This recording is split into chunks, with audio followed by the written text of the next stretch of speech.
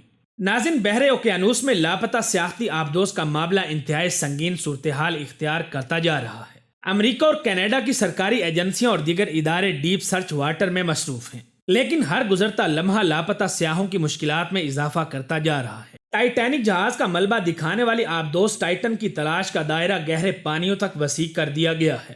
اس دوران کینیڈا کے طیارے کو سمندر بٹ ٹائٹینک کے مقام سے سگنلز اور ہینگنگ کے ساؤنڈز موصول ہوئے تھے، جبکہ اس مقام تک پہنچنے والے غوطہ خوروں نے بھی سرچ آپریشن میں کامیابی کی امید ظاہر کی تھی۔ کچھ ماہرین کا یہ بھی کہنا ہے کہ سیاحتی آبدوز دباؤ کا شکار ہو کر اب تک پھٹ چکی ہوگی۔ یاد رہے کہ لاپتہ اس آبدوز میں 2 پاکستانیوں سمیت کل 5 افراد سوار ہیں۔ ان میں برطانوی ارب پتی ہومیش بارڈنگ، پاکستانی تاجر شہزادہ داؤد، ان کا بیٹا سلمان داؤد اور آبدوز کمپنی اوشن گیٹ کا چیف ایگزیکٹو شامل ہے۔ بحر اوقیانوس میں 12,500 فٹ گہرائی تک کے اس سفر میں 10 دن لگتے ہیں۔ حالانکہ ٹائٹن کو ابھی تک کسی ریگولیٹری ادارے کی جانب سے اجازت نہیں دی گئی کہ وہ سمندر کی تہہ میں جا سکے۔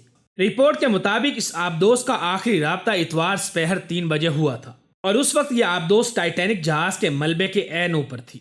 ٹائٹن نامی آبدوز میں پہلے سوار ہونے والے ماہرین اس کو سفر کے لیے خطرناک قرار دے چکے تھے، لیکن پھر بھی آبدوز بنانے والی کمپنی نے کوئی ایکسٹرا حفاظتی اقدامات نہیں اٹھائے۔